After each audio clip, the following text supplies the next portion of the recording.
Hello, Wobbly Phil here. I remember back in the early 1970s, we used to think a 750cc motorcycle was a big old lump. By the end of the decade, we had several 1000cc rocket ships to choose from, but which was top trumps?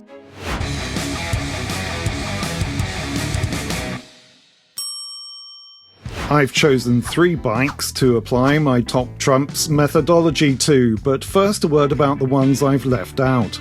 It would have been great to include an American muscle machine in this shootout, and if a bike like my Indian FTR had existed back then, it would definitely have been on the list.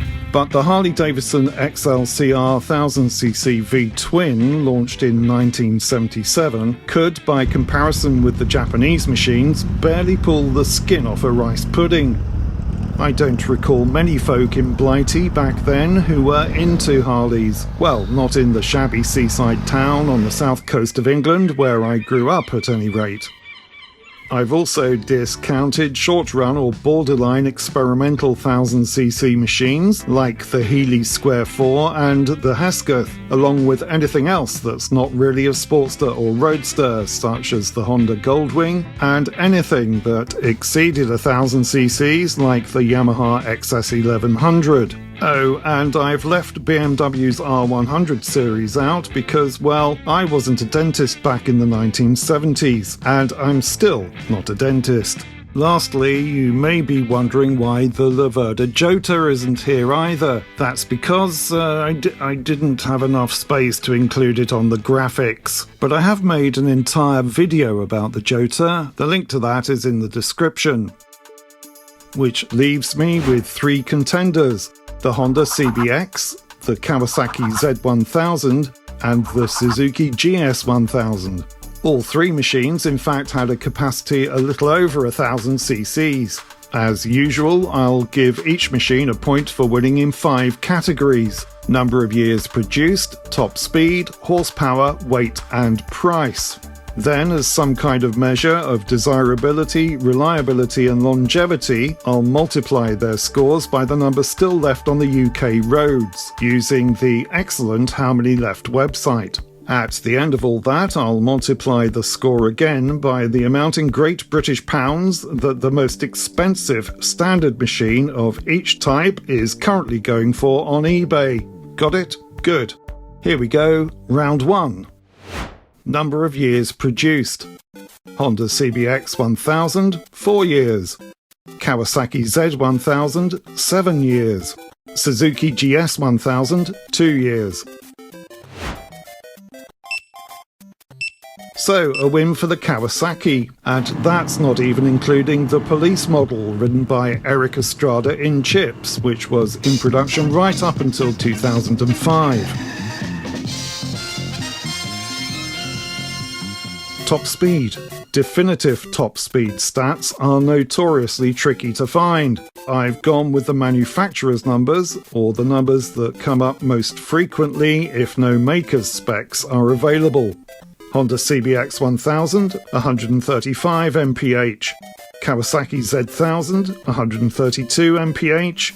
Suzuki GS1000, 135 mph. A point for the Honda and Suzuki there. Horsepower: Honda CBX 1000, 105 bhp, Kawasaki Z1000, 83 bhp, and the Suzuki GS1000, 105 bhp. More points for Honda and Suzuki. Dry weight: Honda CBX 1000, 249 kilograms, Kawasaki Z1000, 240 kilograms, and the Suzuki GS1000, 234 kilograms. Suzuki scores on the scales there, having undergone the 1970s equivalent of a course of Wegovy. Price: I'm talking about the ride-away price in the 1970s here. Again, it's hard to get a handle on a definitive, so these prices are slightly approximate. Honda CBX 1000, £2,750. Kawasaki Z1000, £1,300, and the Suzuki GS1000, £2,000. Kawasaki scores there on the cost of acquiring one.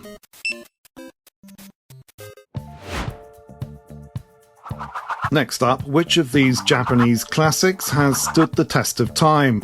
Still being on the road after 5 decades must be some kind of testament to original popularity, reliability, durability, and desirability. So, how many are still on the UK roads? Turning to how many left, as of Q4 2024, there are 194 CBXs taxed and therefore probably still on the road, 44 Z1000s are on the road, and 17 GS1000s. So, multiplying the previous points by the number left, the CBX is 2 times 194 equals 388. The Z1000 is 2 times 44 equals 88. And the GS1000 is 3 times 17, that's 51. So, the bikes have one final term before the home straight: current prices. For this I'm using eBay as it's easiest, so please don't whinge. I'm also including classified ads, which are typically placed by dealers, who tend to charge something like a 50% premium on what you might expect to pay at auction. Here we go. What are the most expensive I can find? For the CBX, it's £25,000. For the Z1000, it's £9,995. And for the GS1000, £8,950. Multiply those by the previous scores and it gives us a grand total of $9,700,000 for the CBX, $879,560 for the Z1000, and $456,450 for the Suzuki.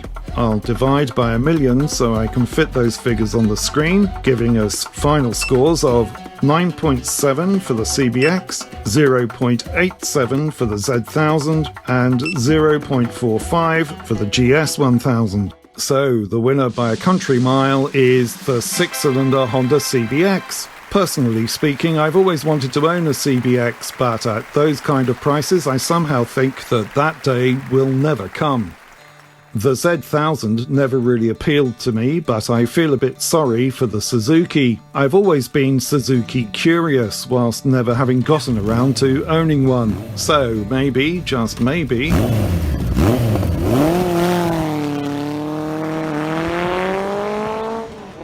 that bikini fairing would have to go though. And in case you were wondering, Yamaha's XS1100 would have just pipped the GS1000 with a score of 0.7. I've always liked the solid classic look of Yamaha's 1.1 litre shafty, and today's prices of around £3,000 to £4,000 make it look like a bargain. But it's a bulky old chunk of a bike with a reputation for preferring straight lines, so perhaps not a wise buy for someone like me with my preference for hooning around backroad bends. I hope you enjoyed this edition of Wobbly Phil's Wobbly Old Top Trumps. Scientific it's not, but I hope it at least helped crystallise some thoughts around these classy classic 1 litre two-wheelers.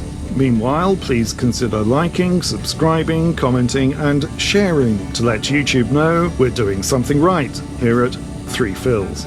Thank you.